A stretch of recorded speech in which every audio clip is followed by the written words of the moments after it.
Si Kapunan, kailangan niya pang gumawa. Nakikita niyo si Kapunan. Si Kapunan, kailangan niya pang gumawa ng mga ng mga kung ano-anong mga statement. Kailangan pa ni Kapunan magbitaw ng mga salitang ganito, ng mga salitang ganyan, yung mga pautot niya. Kailangan niya yun kasi nga walang naniniwala eh. Yung kanilang propaganda, kailangan mailabas niya eh. Kaya kahit bawal sabihin, pipilitin niya pa rin sabihin. Kahit bawal, pipilitin niya pa rin sabihin. Pero makikita niyo si Powa? Nakikita niyo ba si Powa kung paano niya i-address yung Senado, yung impeachment court, paano niya i-address? Masyadong magalang. Paano niya i-address si Kapunan kahit na mukhang impactita yon?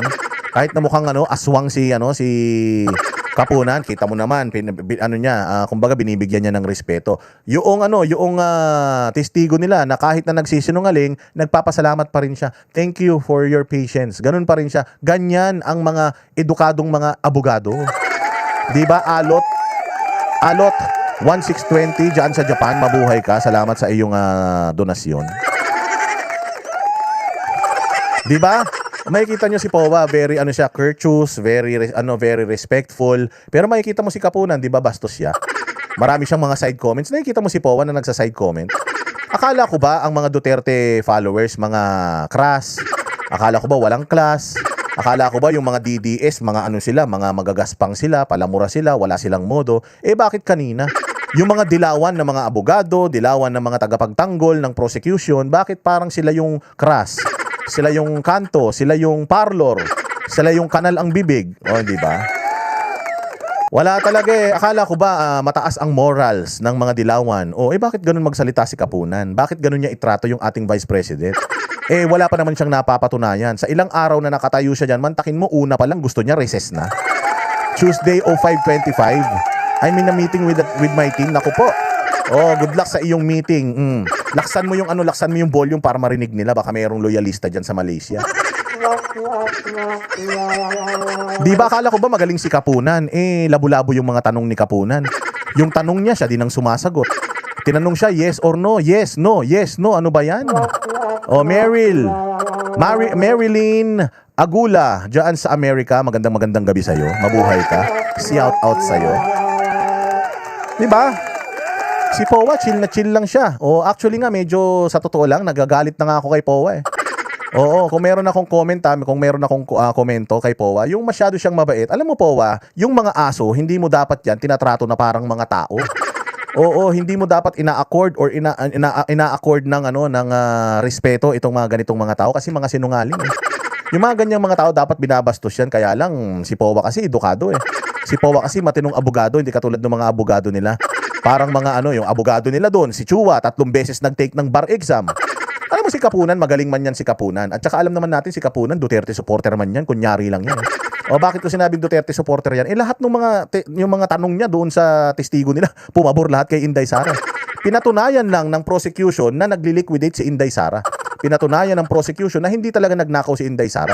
Na may mga dokumento na ipiniresenta si Inday Sara, may mga acknowledgement receipt na ipiniresenta si Inday Sara, meron silang mga report na ipiniresenta, meron silang mga itemized na mga pinaggastusan doon sa pera ng confidential funds na yan. So doon inamin mismo ng taga-COA na meron, wala akong nakikitang irregularities, wala naman kaming issue. Kung si Mary Grace Piatos yan, ang may issue lang naman kayo. Walang issue yun, walang issue dun sa COA. Tinanong nila, Mary Grace Piatos, anong napapansin mo dito? Ang napansin ko lang dyan, kulang lang yung mga supporting documents. Hindi ka ba nagtaka na Mary Grace Piatos yung pangalan? Ay, hindi ko kasi trabaho yun eh.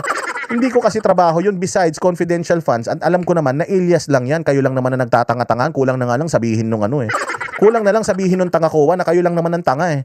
Na kini-question nyo pa yung si Mary Grace Piatos eh. Tapos ang tagal-tagal nilang pinapalutang yung Mary Grace Piatos, tagal nilang pinapalutang yung mga pangalan na yan. Malaman-laman natin.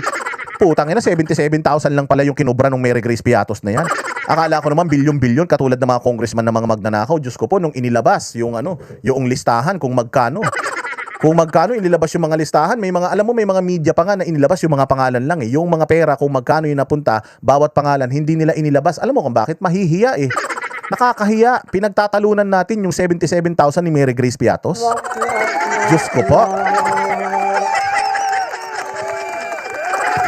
Pinagtatalunan natin yung katiting. Yung katiting na nakuha ni Mary Grace Piatos, tapos yung mga gamot, Yung mga binili ng furnitures o mga lame-lamesa, upo-upuan, yung mga pinambayad sa sa mga safe house, legal man yun. Oo, wala namang illegal doon. Buti sana kung pinambili ng lobo, ganun.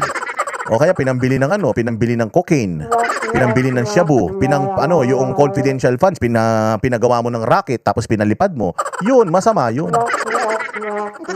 Halagang 70K, i-release ang buhay ni Mary Grace. Oo nga, imantakin mo, ang liliit o 77,000 lang yung impormasyon na nabili nila kay Mary Grace Piatos. 'Di ba? Oh, grabe, ang galing ng Office of the Vice President. Bakit? Naging successful sila sa kanilang kampanya para hindi makapag-recruit ng mga NPA sa mga eskwelahan, sa DepEd at saka yung OVP, yung pagtulong ng OVP sa NTF-ELCAC para masawata itong mga komunista. Mantakin mo, binayad lang nila 77,000. Oo, binarat nila yung mga informant. At yung mga informant, kahit katiting lang yung kanilang makukuha, ibinuwis nila yung kanilang buhay para sa programa ni Inday Sara. Imaginein mo yan. Ang galing ni Inday Sara, ang barat niya. Ang barat niya, mantakin mo, sabi siguro ni Mary Grace Piatos, bigyan mo ako ng 300,000. Sasabihin ko sa iyo impormasyon. Wala kaming pera 77, 50,000. Wag naman 50,000, sobra naman niya. Pwede mamatay buong pamilya ko, 50,000 lang. Sige, meet halfway. Magkano? 77K. Ang galing ni Inday, di ba? Napakahusay ni Inday. Imaginein mo, nabarat niya yung mga informants na yan, nagbibigay ng mga information yan. Naging successful yung kampanya nila Inday Sara patungkol sa paglaban dyan sa mga komunista sa halagang ganun lang. Dapat nga bigyan nyo ng medalya si Inday Sara Dahil kung sigurado ako, kung si Bongbong Marcos nga, magkano binabayad dun sa mga vlogger niyang mga tanga Yung mga bobong mga vlogger nila, hindi ba na-expose dyan sa PCO na may nawawalang 50 million? Sa vault sa vault. Yung vault nila, may vault sila doon, cash. 50 million na wala doon, di nila alam saan napunta. Ano nangyari sa investigasyon na yan? Hindi ba natatandaan ninyo? Nung nakarahang budget, 2026 budget, ginisa ang PCO. Ginisa ang PCO ng Congress. Marites Sonsona, dyan sa Hong Kong, salamat sa iyo Salamat sa inyong pagpapakulay dyan. Pag ganyan makulay ang gabi natin, itutuloy-tuloy natin yan. Di ba tinanong sila? In-expose ni Mike Tai yan Si Mike Tai nagsabi na kurakot ang PCO. Di ba? Bulok-bulok daw yung PTV4. Mantakin mo, hindi nyo pa napapaganda yung opisina ng PTV. Tumutulo daw yung kisame. Yung kubeta daw, umaapaw yung mga tae. Sabi ni Mike Tai. Sinabi nila noon, nawalan daw kayo ng 50 million dyan sa inyong kaha de hierro. Anong sabi ng PCO? Iimbestigahan nila. Ano na nangyari sa investigasyon na yan? 50 million yan, pera ng taong bayan. Yun yung sinasabi ni Marcoleta na baka yung 50 million na yan pinambayad niyo yan sa mga vlogger niyo. Mahiya kayo si Mary Grace Piatos at saka si Andilim. Nagbenta sila ng impormasyon sa OVP. Para sa nagbenta sila ng intel sa OVP para maubos ang mabasag ang komunista. Sa halagang 77,000. Tapos putang ina binabayad nyo. Diyan sa mga scammer na mga vlogger ninyo, daan-daan libo Di kayo nahihiya? Di kayo nahihiya? Hindi kayo nahiya sila yung mga media, nakalagay lang pangalan, di nakalagay yung presyo. Nung pinakita yung presyo, pucha, ito papakita ko sa inyo ulit para meron kayong tawag dito, meron kayong guide. Ayan, ipakikita natin. Ayan ang liliit, pinakamalaking halaga diyan, 295 Harina. Si Harina, 295,000 yung ibinigay sa kanya. Mantakin mo, kaliliit niyan, 50,000, 70,000. Pantay-pantay nga yung mga ibinigay OVP Confidential Funds Recipients. Meron pang isang meron pang isang tawag dyan, cell. May isa pang cell yan kung saan ginamit. Medicine, may mga ganun pa. Hindi na nila ipinakita kasi mapapahiya sila. Mabuti pa si Inday Sara, itemized, na ipakita niya kung saan nagastos yung pera. Tanungin ninyo yung confidential funds ni Bongbong. Yung 4 billion na confidential funds ni Bongbong, tanungin ninyo kung saan napunta yun. Baka sa butas ng ilong niya. Hindi kayo nahihiya niyan? Hindi kayo nahihiya? Tapos sasabihin ninyo, Inday Lustay. Paano ba yan? Maglulustay ka lang, ganyan lang kaliliit. Sabi nila si Mary Grace Piatos, si Inday Sara daw, 77,000, pinatulan ni Inday. Tiyanginan yan. Kulang pa yan Kulang pa yan sa pamasahe niya papunta ng Europe. Nagrereklamo na nga ito si Pisngi, si Kokey. Diyan sa si Terry Ridon, nagrereklamo na nga siya. Paano daw na-afford ni Inday Sara yung kanyang pagpunta sa Europe? Gumastos na daw siya ng 8 million. Gago ka pala Si Abante nga, yung relo niya, 30 million hindi mo kine-question Gago ka ba? Tingnan mo si Luis Tro. Si Luis Tro, wala siyang ibang inuulit na damit kundi yung kulay blue. Gandang-ganda niya sa sarili niya pag suot niya yung kulay blue na Pilipinyana niya. Putsang mamahal ng mga damit niyan. Hindi yung iba diyan hindi na hindi nag-uulit ng mga damit yang mga yan. O hindi nyo kina-question yung mga diamante ni ni Stella Kimbo, yung mga mamahalin niya na bag. Kaya questionin nyo yung pamasahe ni Inday Sara doon. Kahit mangutang si Inday Sara para mabisita niya yung tatay niya, gagawin niya. Akala ko ba mayaman si Inday Sara? Ba't kini-question nyo pa kung saan manggagaling yung pera niya? Akala ko ba sabi nyo kurakot si Inday Sara? Bakit nyo pa kini-question kung saan manggagaling yung kanyang pinamasahe papunta doon? Wala naman pera ng taong bayan na hindi katulad ni Bongbong. Pag umaalis si Bongbong, kasama lahat, pati kaibigan. Tapos pagdating sa Amerika, magdudurog sila. O sisinghot sila ng sisinghot doon. Nung nakaraan nga, may namatay pa silang kasama. Hindi kayo nahihiya? Hindi kayo nahihiya, mga bossing? Mga walang hiya kayo, no? Mas malaki pang binayad ni VP sa mga abogado niya. Oo, imaginein mo, 25 million ang ginagastos natin sa kada araw. Tapos wala pa ring bagong mga impormasyon tayong nalalaman yung magugulat tayo. Kaya nga sabi ko sa inyo yung BIR na yan. Wala rin yan. Ngayon nga lang ang tagal-tagal na nilang hawak yung mga ebidensya na yun. Wala pa silang pasabog Sila na ang may control kung ano yung itatanong doon sa kanilang mga testigo. Pucha, sumasablay pa sila May nakikita ka bang mali dyan? Wala po akong nakikitang mali. Wala palang nakikitang mali bakit nandiyadyang ka pa?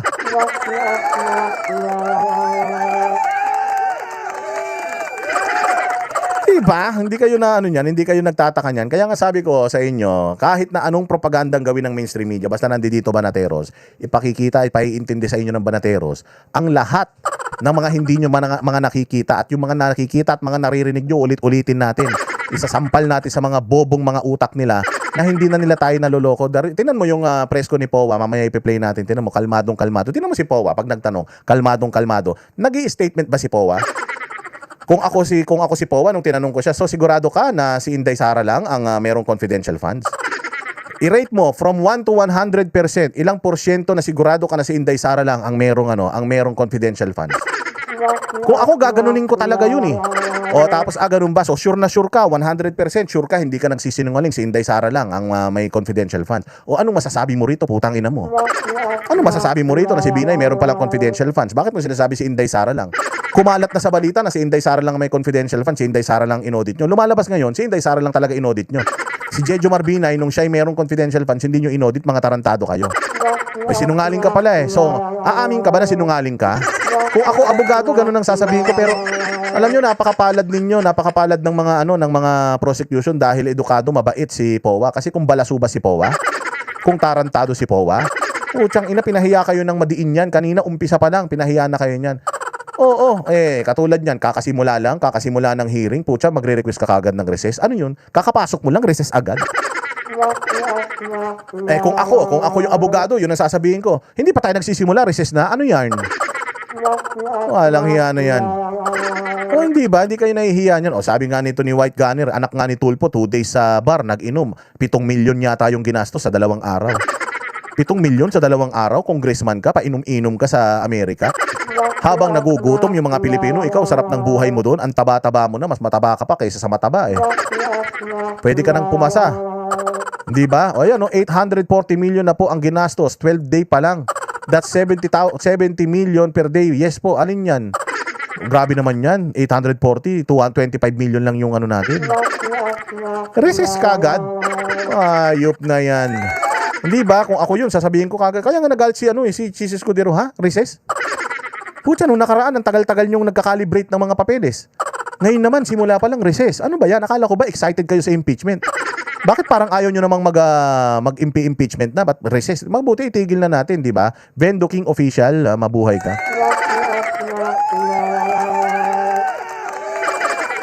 Walang hiya kayo, hindi kayo nahihiya na ganyan. So wala, hindi pa rin sila nakapuntos. After how many days? After how many days na supposedly binubugbog na nila si Inday Sara, sabi nila excited na sila. Excited na kami. Tapos putyang ina, first day, palpak. Second day, palpak. Third day, palpak. Aba, umabot na ng 12th day. Palpak pa din. Kailan kami makakarinig ng matitinding pasabog? Again, partida to. Hindi pa nagpipresenta ang kampo ni Inday Sara ng kanilang mga testigo. Hindi pa sila nagpipresenta ng kanilang mga dokumento. Hindi pa sila ang sumasalang doon sa witness stand, hindi pa sila. Paano na? Paano na kung sila na yung sumalang dyan? Patay kayo niyan. Di ba? Oh. Kami ang boses ng masa, hindi natatakot. Katotohanan lang, di kami nalulunod. Walang bahid ng sismis, lahat ay totoo. Kahit sino ka pa, pag mali ka babanatan ka. Walang pinipili kulay, wala kaming kinikilingan. Basta para sa bayan, kami lalaban. Pagdama palakpakan, pag mali banatan. Di matitinag, di matatakot, para sa bayan tuloy ang sigaw. Sa harap ng kamera, walang halong takot. Mga baluktot, lahat kayo'y tutumba. Ang hustisya at totoo, yun lang ang mahalaga. Kahit sinong harang, di kami matitinag. Walang Pilipino